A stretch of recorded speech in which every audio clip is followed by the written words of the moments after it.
time to take a look at what the questions are going to be like. If you take that test, you should have a good idea of what the exam will be like. I can't emphasize this enough. You want to do well in this class, take the practice test. And the reason, why do I get to you early? Anyone know who's had me before for a class? Why did I get you a practice test early? So you know over it, you can ask questions. If you're not sure one of the answers, why it is a certain way. My exams, like if it's 10 questions, I give you 12 options. You get to pick any 10 out of 12. If I have 20 questions, I'll give you 22 options. You understand how that works? Because sometimes somebody's absent for a day and you may miss something, so that way I understand that life happens and many of these are excused absences, so that's why I give you a choice of multiple choice. But make sure you do it. Don't do every single question, because then I have to take it as a percentage. 20 out of 20 is not the same percentage as 20 out of 22, for example. All right. How do you get extra credit? You what? Oh, worship. Oh, they said worship. I was going to say, I mean, I don't assign it, but praying for it. But yeah, definitely the worksheet. What's the other way? Presentation. Yeah, self-presentation. So load those up. Do you know how to load them up? How many of you have been to Learning Portal? Do you know where the Learning Portal site is? Raise your hand if you need help. If so, meet after class with me if you need help on how to load up an assignment. This is a hybrid course, which means that it's part online. That's the turning in assignment stuff, following slides, and the other part is me being in person, which makes it different from wholly online. And that'll show up and answer questions and try to teach you some stuff and then engage in discussion when we get into more familiar territory. See, practice exams. You know, when we reviewed those practice tests, you know, people did really well.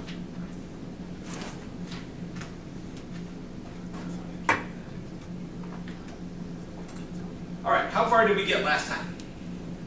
Because I do this for every one of my classes, and I'm trying to remember where we were. Right after they used the F60. Okay.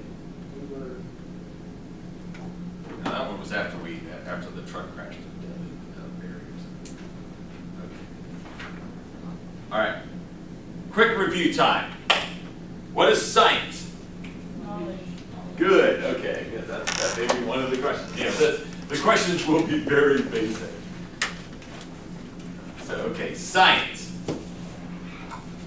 What's a theory? Vague and abstract, and is a connection between variables. Very good.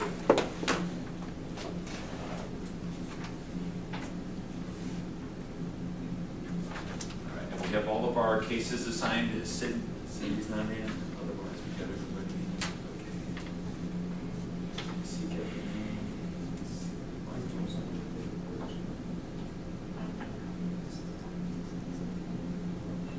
Okay. David, you?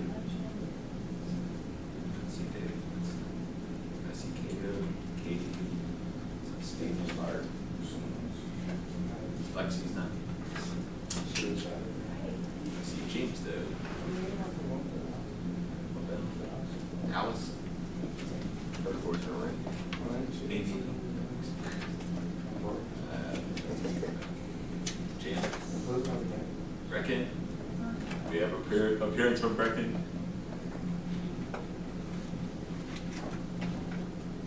Andy. Nick. Tristan. Carly. Very good. Yeah, just to let you know about attendance. The reason I take attendance is it really does matter. Usually, the second time you don't show up to work, if you're really nice, they might give you 2 strikes. But yeah, you're out of there, no matter what your talent is. They just can't rely on it. It's like that sometimes with players. You hear stories about players. Like there was a famous Braves pitcher. His nickname was 285. You ever heard that story? Because he couldn't figure out how to get off 285. He kept going around trying to get to the game and kept going in circles.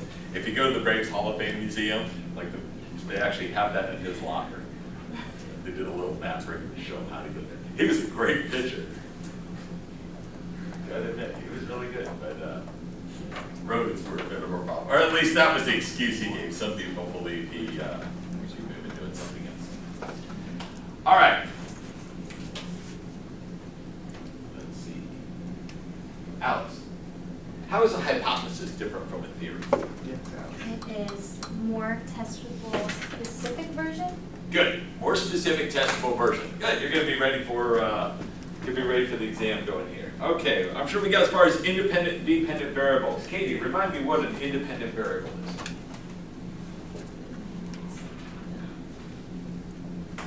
An independent is the one that stays the same, like it's the consistent one. Okay. Well, keep in mind it'll vary still. So it'll be a variable. It's not constant. But what do you mean by that? More specifically. All variables vary.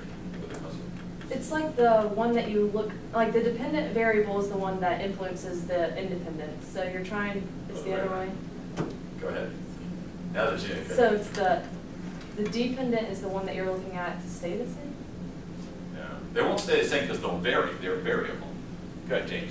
Your independent variable is more or less your cause for the situation. Your dependent is like the aftermath, like what happens after. So the cause and effect relationship, we're looking at, and I think this is what you're getting at, Katie, is we're looking to see if a change in an independent variable leads to a change in the dependent variable, right?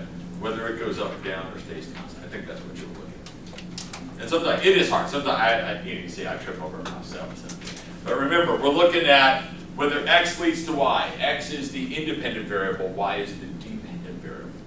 Make sense? So your old x. We're very interested in what the dependent variable is doing. Does it change or not? If we put in an independent variable, will it change? Here's a good way to remember it. And we can borrow this from our friends in the nursing department. Oh, we can do so.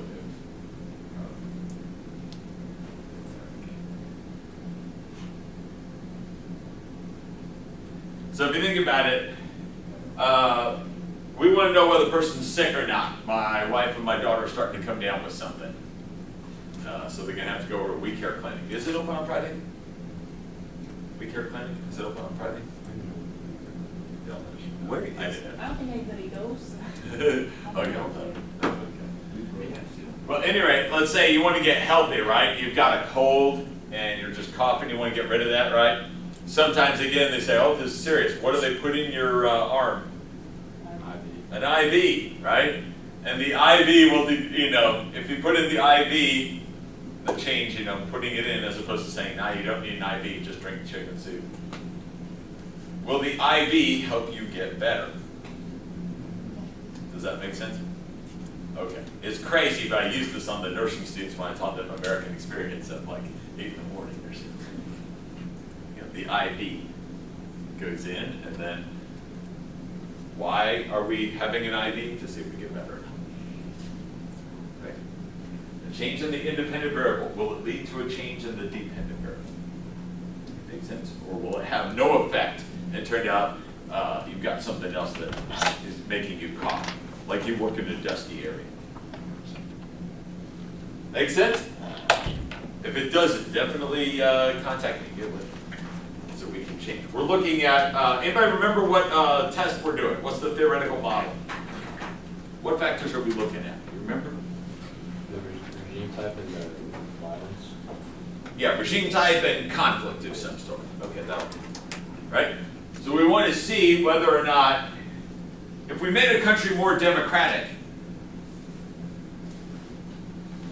would they have less conflict? Would they stop fighting? I mean, if you think about it, there's a reason why nearly every president has mentioned this in the State of the Union address. This is a cornerstone of U.S. foreign policy. We are attempting to spread democracies all throughout the world so they won't fight as much. And we all know war is bad for business. So yeah, Democrats will like it for human rights. Republicans will like it because when you're not fighting each other, you can make money. No, seriously. This is not like a Joker show. This is actually some of the thinking behind it. Oh yeah, I know Republicans care about human rights too. And yeah, Democrats, they raise plenty of money from business too. So, does that make sense? That's why Democrats and Republicans, it's like one of the only things in Washington, D.C. they can agree upon, except for recess. Even that sometimes they don't agree. So it's kind of important to test a good hypothesis from this to see if it's on the right track, right? I mean, can't think of anything more important to test in U.S. foreign policy. It has been listed as the closest thing to a scientific law that we have in international politics. Seriously. That's what Jack Levy, Rutgers professor, said. He said it's the closest thing we have. He actually calls it the first law, scientific law of international relations it was ever discovered. So we don't need to study it, right? We can go off to Labor Day. Is everybody else canceling class? It's really quiet. Sorry, I'm bad at that. I have class. No, I don't have class on Labor Day. I know that's part of the schedule. No, I have to show up. Make sure your variables actually vary when we're looking at something. When you're doing your paper 2 and your paper 3, you're going to be looking at a scholarly article or a book chapter. You're going to try and figure out what is their theory, what is their hypothesis, their independent and dependent variable. Some of them are pretty good. They'll actually tell you. And so Carly will be like, whoa, yeah, independent variable. And other times you'll be reading going, geez, they didn't use any of these terms. You have to kind of figure out what their argument is. Because remember, who are you supposed to write to? Your paper that's due on the 9th. Who are you writing it to? The what? Don't write it to you. Yeah. Anyway. Right, to someone who would write it. Right.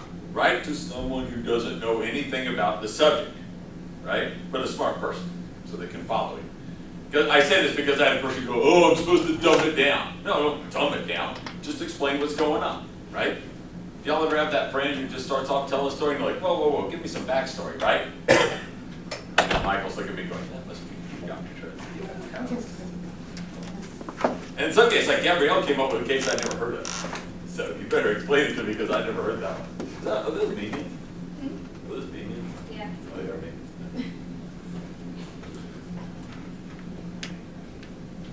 When you state what the author's variable is, their independent and dependent variable, they could have a couple of them, even. All should have at least 2. Make sure it actually varies. It's something that can take on multiple values. No. Yeah, values.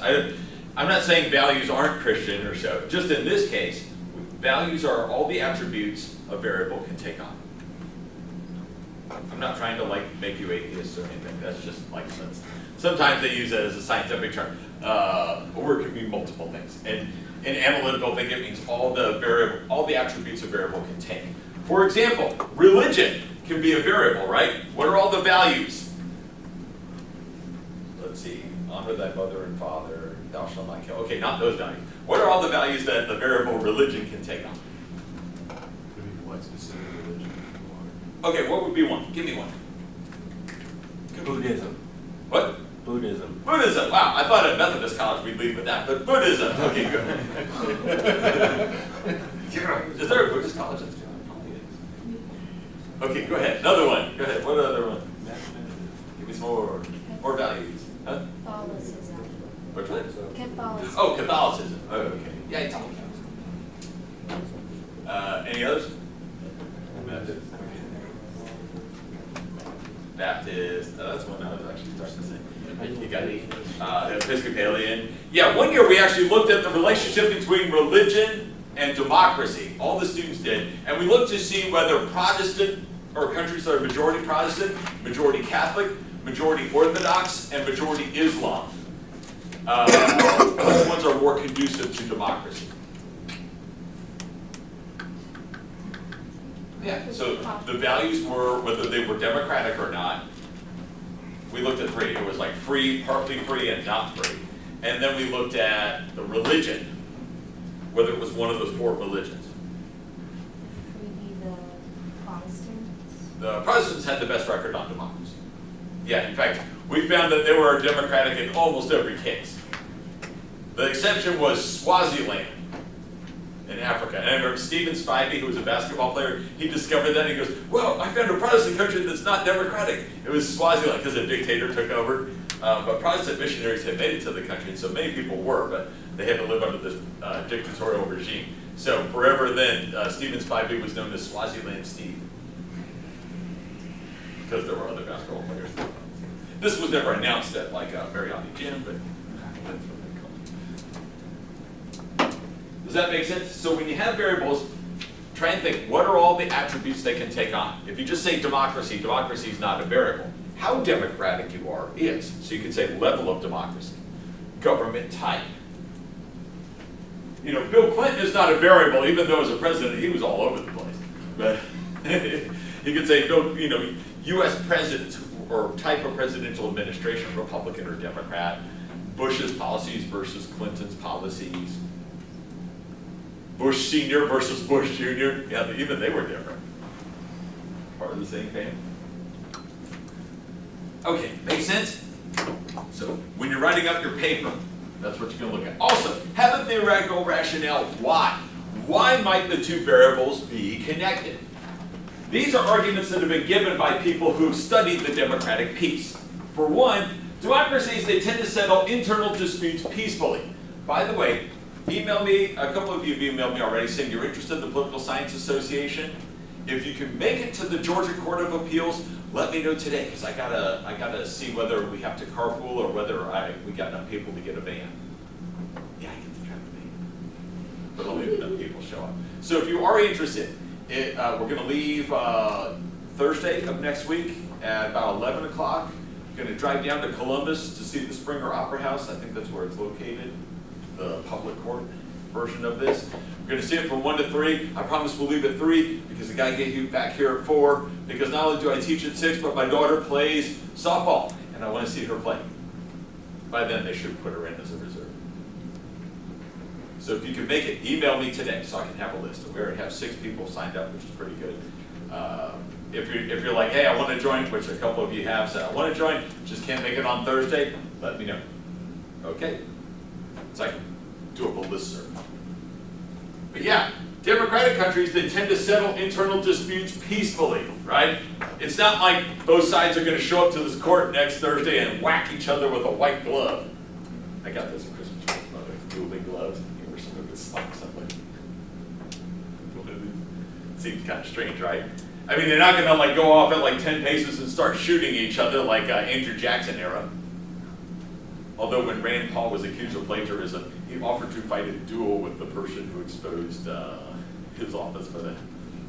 I think that would have been great. C-SPAN would have had better ratings than I think even the Donald Trump debate. But no, democracies, we try to reduce those kinds of things. We try to like settle disputes peacefully internally, right? That's what democracies do. Have it in court. Even then, they try and have people settle it, right? It's not like Tom Brady goes off against Roger Goodell and they start punching each other, right? They got a court to handle these things. No muss, no fuss, so there's no more violence, other than Foxborough was in Gillette Stadium. Right? So that's one explanation. Autocracies, anything can happen. When I was over in Russia, I saw a car accident happen, and I used to work insurance. So I asked one of the Russians who was with us, I said, how do y'all work out the insurance thing here? And they said, oh, well, each motorist will go to their local respective mafia, and the mafioso will meet, and they'll either hash out a deal or they'll fight each other. And then he looked at me and goes, how do you settle it in the United States? I said, well, we have insurance companies, but some people think they're like the mafia. Okay, that was a joke. Not USA, that's what I work for. They're never like the mafia. But it's I keep forgetting, you know, people say, oh, you'll react differently if there's a camera up there. No, I'm just as likely to forget that too. Anyway, democracies believe in justice, fair play, tolerance. They try to make sure we can all get along to some extent, right? When that doesn't happen, it seems very undemocratic, correct? When people are fighting. You know, autocracies, most likely they took power by force, so that's kind of what you do if you're in an autocratic country. Where those Geico commercials, it's what you do. If you're a cat, you ignore people. That's what you do. Haters are going to hate. Autocracies are just going to use force. Right? You can do this, by the way, in your notes against the haters going to hate. Not only that, democracies take a long time to do anything, right? I was writing up something this morning about the gay marriage debate. I remember going back to like 1998, and it's like we only resolved it with the Supreme Court now, but we still haven't resolved it because there's a Kentucky county where it's being disputed. So, yeah, now she's not in jail for being Christian. They jailed her because of contempt of court. So. Although I keep thinking, you know, like there's got to be a better way to solve. I mean, most Americans would probably say, can't we all find a peaceful solution to this? Yeah, okay, I know, there's like Colt 45 Peacemaker. Yeah, I get the analogy, but that's not a, you know, that's the other kind of peace. You know, the Arabs actually have two really good terms for this. They have two words for peace. One is the one you probably heard of, salam, which is peace by mutual interest. So if you say, you know, salam, you're saying, all right, we have common interests. The other is called sula, S-U-L-A, and that is peace by fear. You got a gun pointed at the other person. Okay, it's peaceful, but it's not a happy situation. But democracies take a long time to act. Years. I mean, they seem to take forever to agree on anything. We always got like filibusters, we've got lobbyists, we've got interest groups, we've got parties we've got gridlock. So by the time a democracy ever gets its act together, it's enough time to calm down.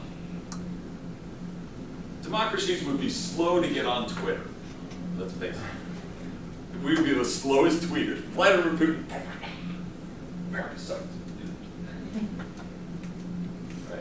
For us, we'd have lawyers arguing about the terminology and what we would use, and we'd have people argue about how many characters each side would get. See, we take forever to do anything. But that is also good because it gives time for people to calm down, rationalize the solution, gives time for peace negotiators to figure out a deal at the last minute. How many of y'all like the movies, Lord of the Rings movies? Y'all ever seen those? Anybody seen them? Not seen it, or you read the book? Okay, my favorite part in any of those, like including those Hobbit ones where they took like one small book and made 3 movies out of it, and the other they took 3 huge books and they made 3 movies. And math, but my favorite part in any of those series is when they have these giant trees. You ever see these? The Ents. Yeah, well they don't start fighting, right? They all get together and they all meet, and it takes forever for these giant trees to move, and they all get in a circle, and they're all like going on forever, and these hobbits are like, come on, we gotta fight and stuff, and then after like half the movie, or 3/4 of the movie, they said, we decided you guys are not orcs. Like, that's it? And he says, oh, it takes forever for us to make a decision, right? Isn't that how it is? See, democracies are like those giant ant creatures, those tree creatures. Correct? Autocracies, much quicker. That giant eye thingy from Lord of the Rings, when it gets ticked, it sends armies out. It doesn't like have to debate anything, right? Or that the White Wizard or so, the Saruman, or did I say Saruman? I get those confused. Yeah, he's like, go get him! He just waves his staff and people do stuff. You know, that's what autocracies do. You know. I know there's a monarchy issue, but we're working on it. Autocracies act very quickly. You can almost be a little rash. You act too quickly. You go to war because there are not a lot of rules for going to war in an autocracy. You just decide, we're going to go to war. You tell your generals, and by the end of the day, Iraq is moving into Kuwait. That's just what you do. You're an autocracy, you attack quickly. Democracy, you act slow. Non-haters not going to hate. Okay.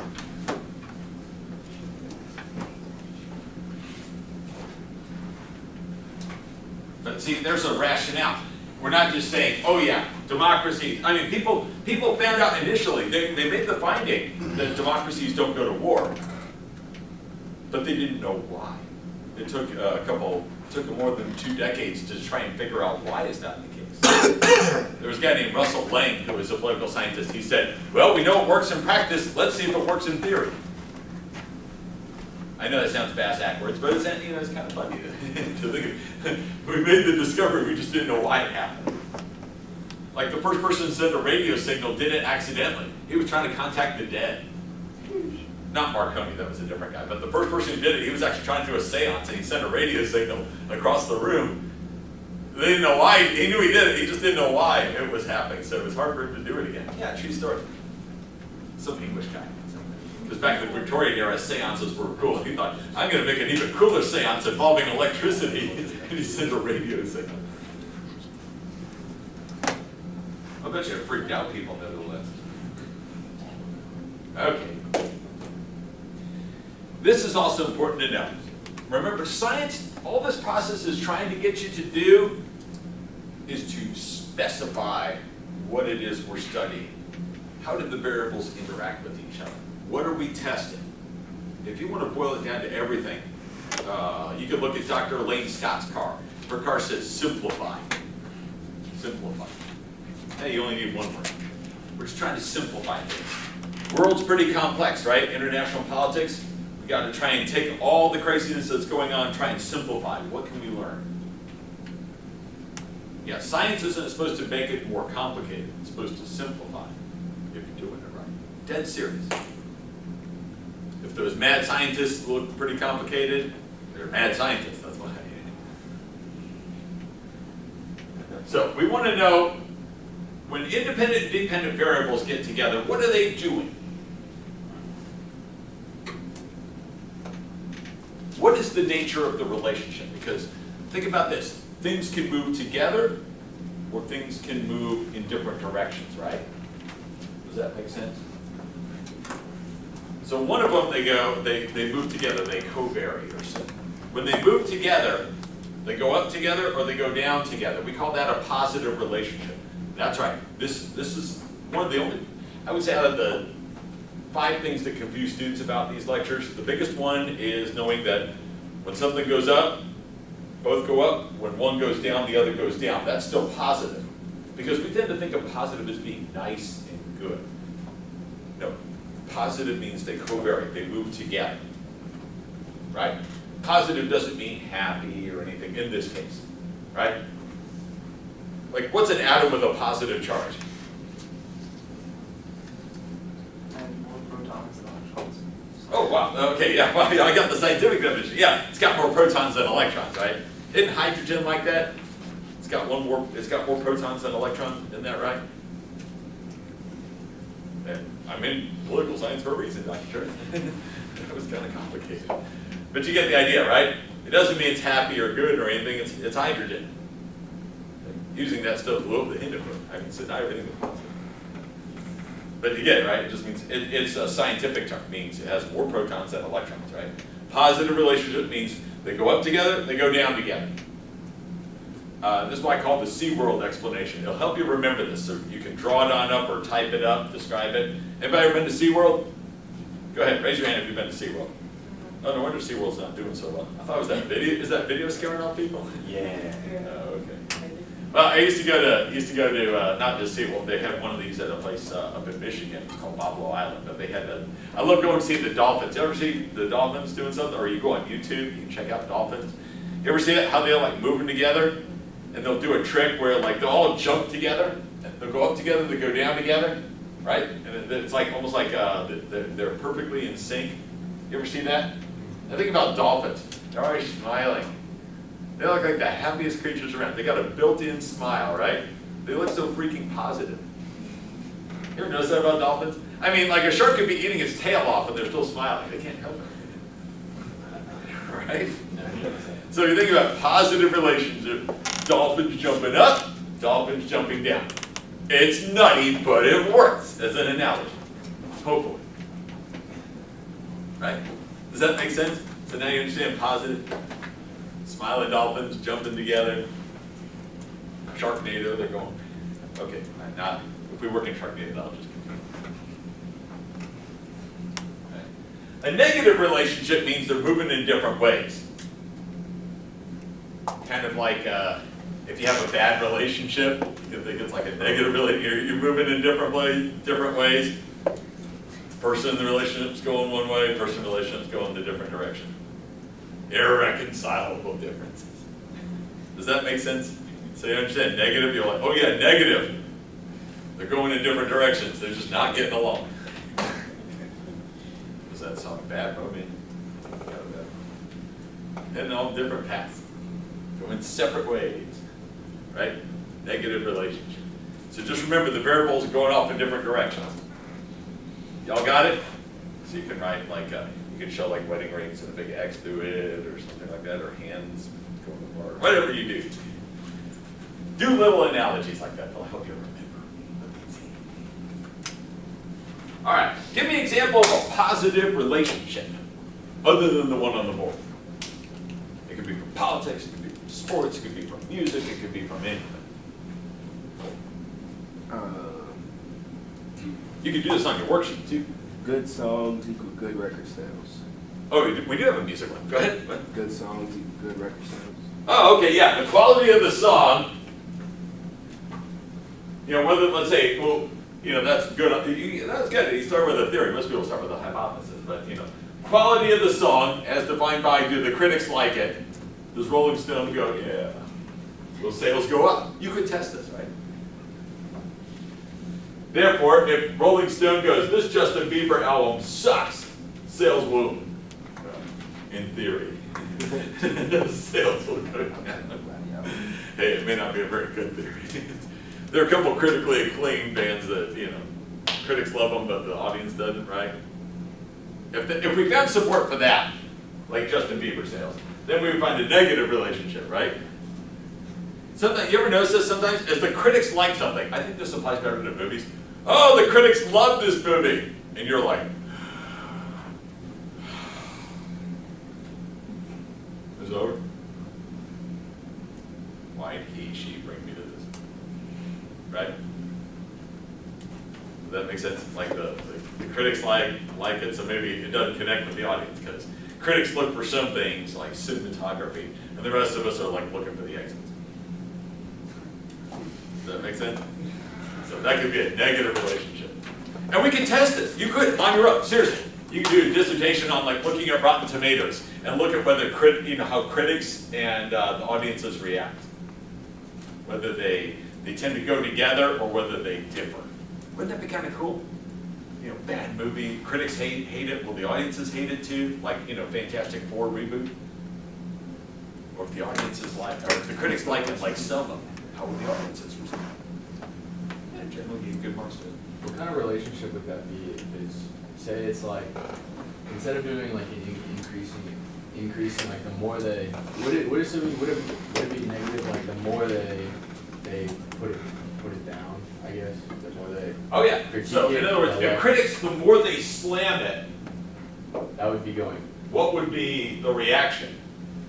If it's a positive relationship, the audience will agree with the critics. If it's a negative relationship, they will rebel against the critics and say, well, some sign I can't make on the camera, the heck with you, I'm gonna see this movie. So for it says that negative, like as the independent variable increases, I guess would that be their Yeah. critiquing of it? I would usually, yeah, you could say, as the critics like something, how does the audience react? So the increase could also be like a negative. And A not positive relationship or a negative relationship? Usually when I'm putting something together, I say, okay, as X increases, how does Y react? Does that answer the question? Yeah, and in that situation, like even though the feedback is negative, would that still be an increase? Is what I'm trying to ask.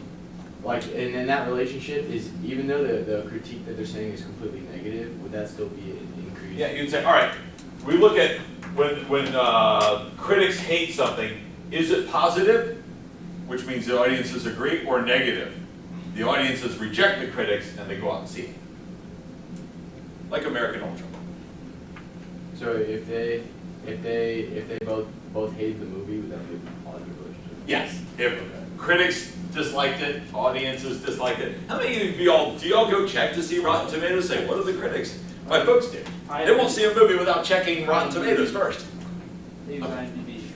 Oh, or IMDb, or you use Yahoo Movies, or something. You know, you look at how the critics. I think it's more of a, if you use something like that, it's more of a positive relationship because typically people that use those websites trust the critics. People that don't know about those websites could care less about the critics. That could be. But do you ever, I mean, because you'll still have some people going, I'm going to see that movie because I like Jesse Eisenberg no matter what the critics say.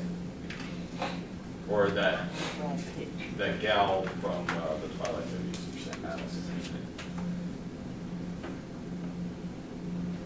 We're actually engaged in some degree of acting in the movie. Here's one that Mythbusters tested. Cork bats. If you cork your bat, add some cork to your bat, hollow out the bat and put some cork in instead, will the ball travel further when you hit it? Or will it travel less far? The distance will be less with a cork bat. Does that make sense?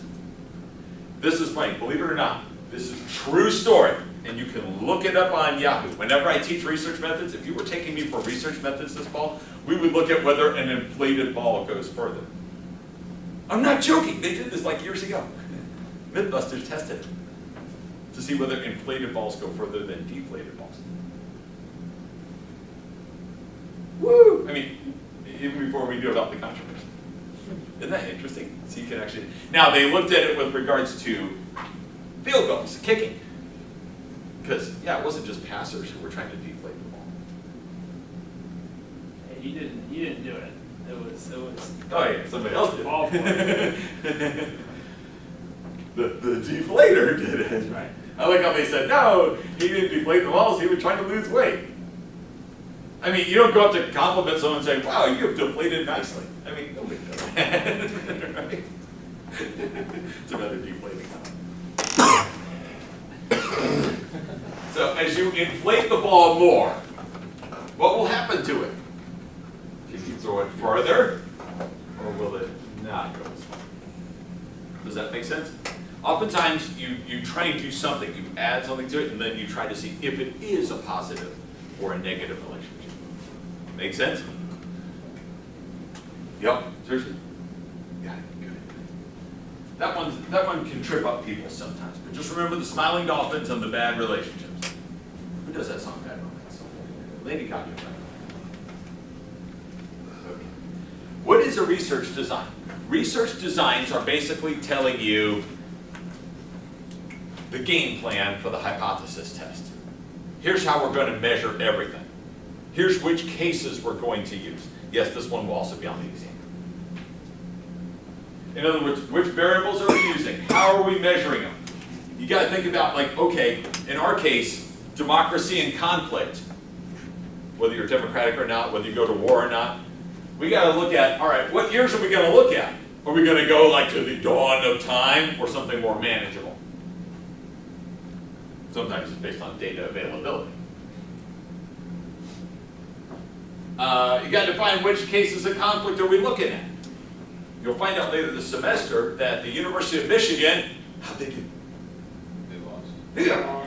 Dang it. Sorry, my mom went to Michigan. I was watching some of the anyway, they measure war. The University of Michigan has the gold standard for data collection. So the football team may not be as good this year, but they got the best political science program in the country for graduate school. So if you're thinking grad school, you want to go to the best, it's Michigan, not Harvard. And anyway, they define war as at least 1,000 dead, battle dead. So are we going to look at those cases, or are we going to look at something less than 1,000 battle dead? Smaller wars. Right? We got to figure out how will democracy be defined? What measure are we going to use? There are actually several measures.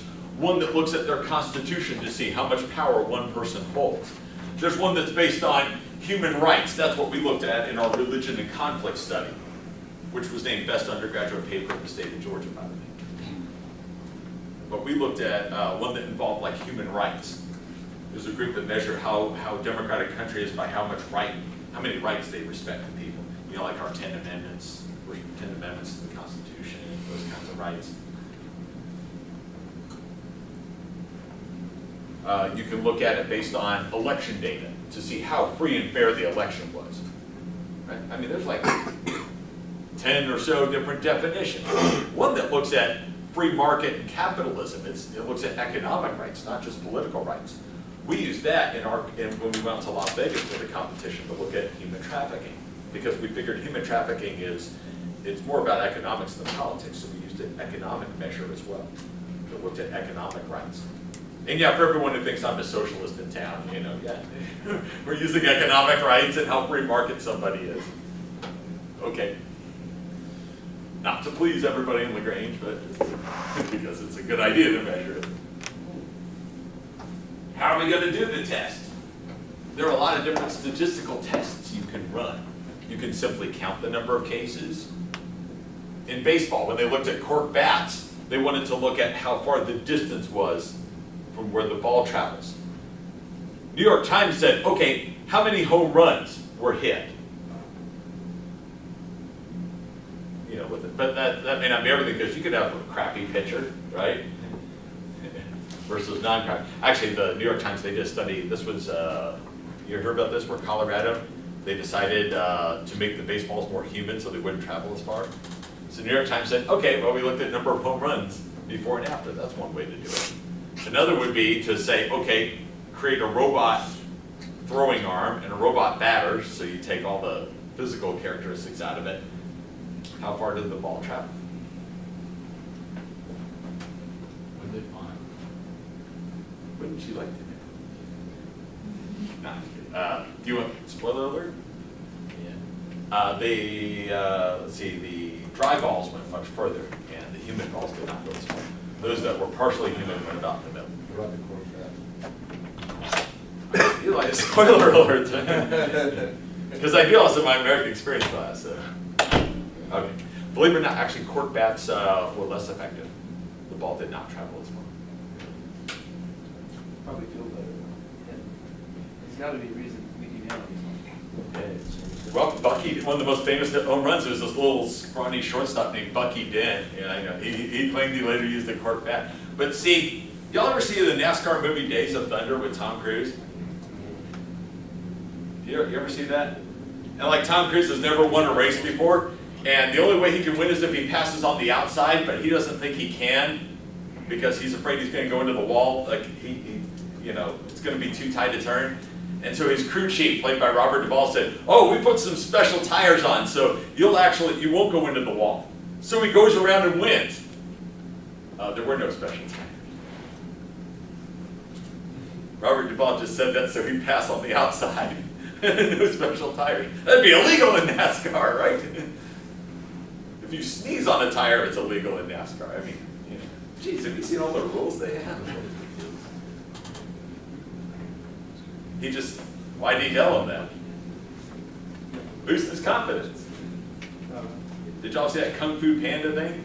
Oh, we get used to the special formula. What is the special formula? There isn't. It just gave that panda confidence to do something. I don't know. I didn't see the film. My kids told me. Does that make sense? Somewhat? So that's the result of the cork bat. But they had to specify how they were going to test it. See, if you throw me the pitch and I you know, I don't hit it very far, you could say, oh, cork bats don't work, right? Lavelle's probably thinking, you're not a very good batter, Dr. Tures. That's why the ball didn't go anywhere.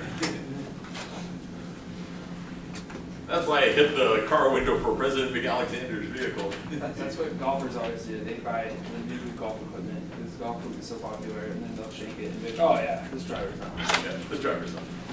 Well, maybe it did. Hit it better. It's like that with bats too. If I hit bad, walking on the bat, hit it bad. Oh yeah, we had intramurals where our guy, after he went 0 for 5, and we made it to the semifinals of Florida State's intramurals, and when he went 0 for 5, he chopped up his bat that night. I don't think it was the bat's fault. He just chopped it up. He just gave it to me. It was a pretty sweet bat.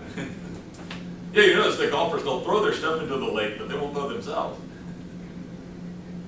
Unless they win. Irony, isn't it? So in this particular case, what we looked at is, we used the polity measure of regime type, and I'll show you what that looks like, how democracy was measured. We looked at the years 1945 to 1991, Cold War cases. Why? Because I didn't have the post-91 data. And we used a measure of foreign overt military interventions. So these could include conflict that were less than 1,000 battle dead. They could be smaller wars, like Ecuador versus Peru. Not the soccer game, but the fighting that they had in the 1980s. They weren't major wars. Right now, Nick's like, I never heard of those. Exactly, they're not well-known conflicts. They're mostly border disputes. So how was democracy measured? Again, they were looking at how participation was regulated. Was it regulated or restricted? How the chief executive or the president gets chosen. How competitive the process is.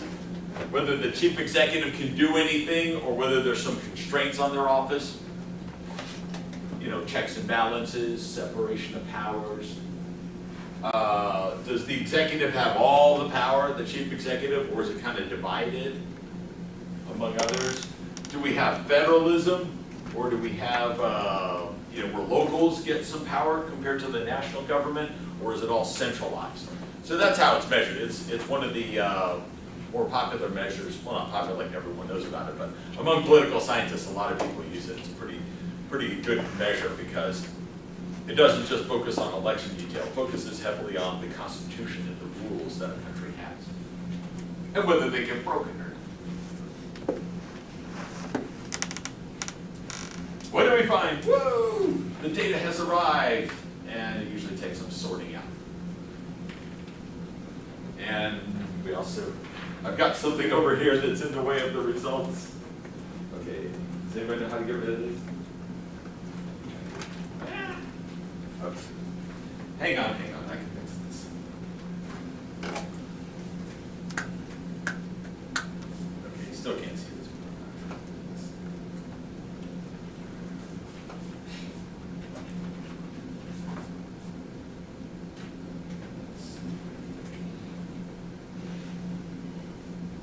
How's that?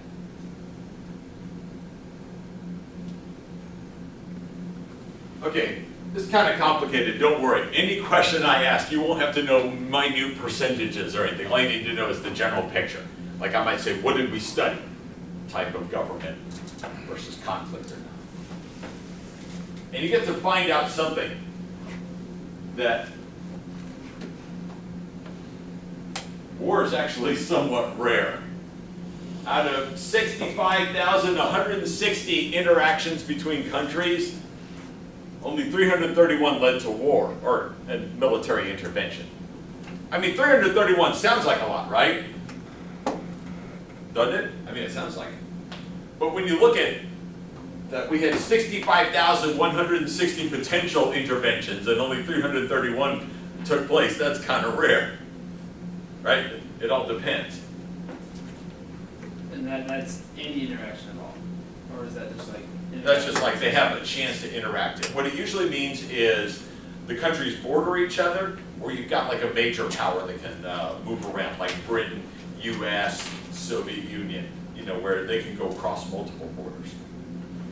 Does that make sense? So when you think about it, it actually limits it somewhat. Just like if somebody said, wow, this new Braves guy from Cuba can hit 4 out of every 10, it doesn't sound like much, right? But when you think about, you look and see hardly anyone can do that, then you realize, oh, that's pretty impressive when you compare it to something else. Does that make sense? Yeah. So, out of 331 conflicts, military interventions, only 11 involved 2 democracies. Katie, do we have a scientific law here? No. Here? Or in this study, do we find a scientific law? You're correct. We did not. What would we need for this to be a scientific law? First off the bat. 100%. Yeah, we need to be 100%. Still, this is impressive. What percentage is 11? Out of 65,000, that is 0.099%. So it's 99/10 of 1%, or 1/10 of 1%. It's 99% of 1/10 of 1%. Okay, in layman's terms, pretty freaking rare. Okay. Not zero. Right? So we don't have a scientific law. So all the people at Science Building are laughing at me right now. You do not have a scientific law, Dr. Tures. That is the case. But are Republican presidents and Democratic presidents on the right track if they say, wow, if we can spread democracy, you'll have a lot less conflict? That tends to be so. Most of the conflicts, 320 out of 331 cases, involved something other than two democracies. Right? Now Janice is wondering here, wait a second, Dr. Tures. This just says not jointly democratic, so in other words, you still could have a democracy autocracy, right? Or an autocracy attacking a democracy. Autocracies meaning undemocratic. So, by the way, isn't this interesting? Like, if you watch Fox or CNN or NBC, MSNBC, or my favorite news channel, Comedy Central, you would think that war is like rampant everywhere, right? You're like, wow, we got wars everywhere. Yeah, because, you know, this very small number is getting covered a lot. They don't cover Estonia and Latvia, or Brazil and Argentina not fighting. I mean, nobody covers the not fighting.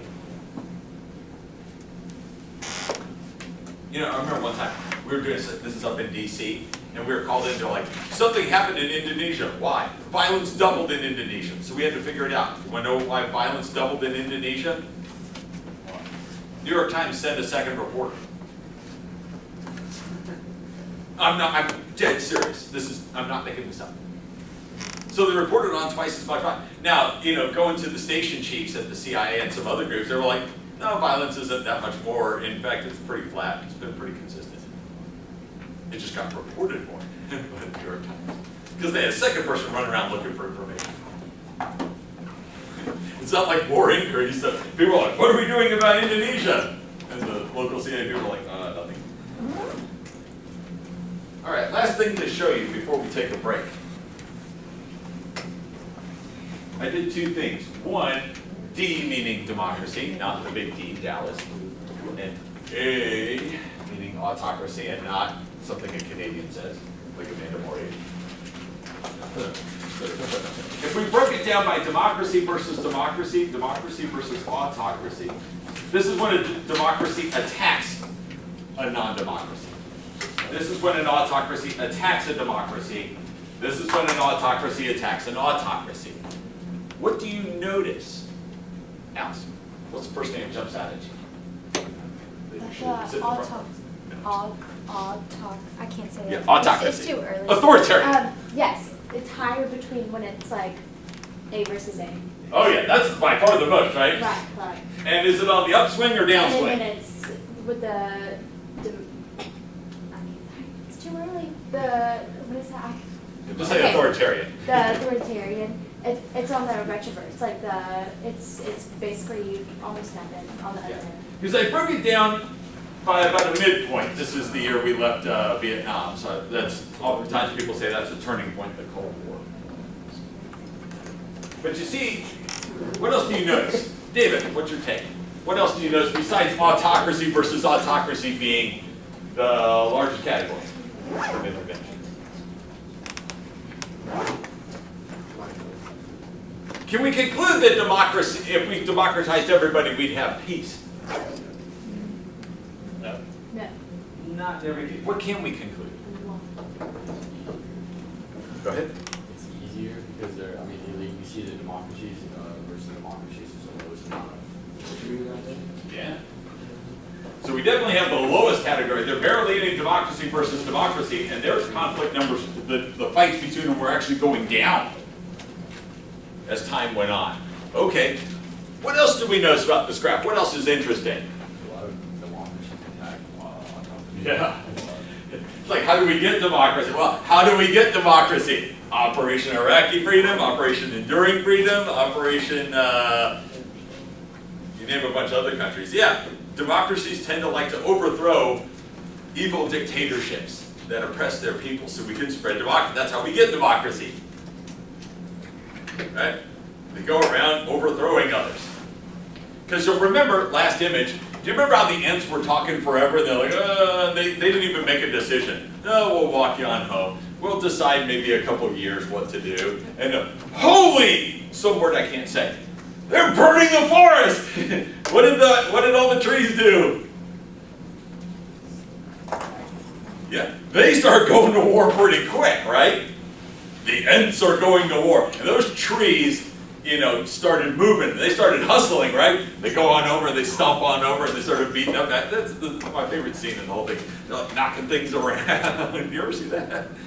Kicking them, stomping on people. It didn't take them long once they realized the forest is burning.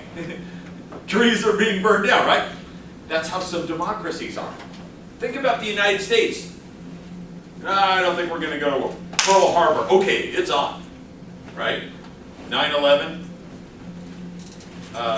War of 1812. When the United States gets attacked, or when we get threatened, we become like Ents. We don't go to war with other democracies like France because it'll take us forever to make a decision on that. And France doesn't seem very threatening, right? But if France were to start like blowing up stuff over here, it's on, correct? And so is lunch. So I'll see you. Load that paper on up. And I will see you on Wednesday when we will talk about idealism.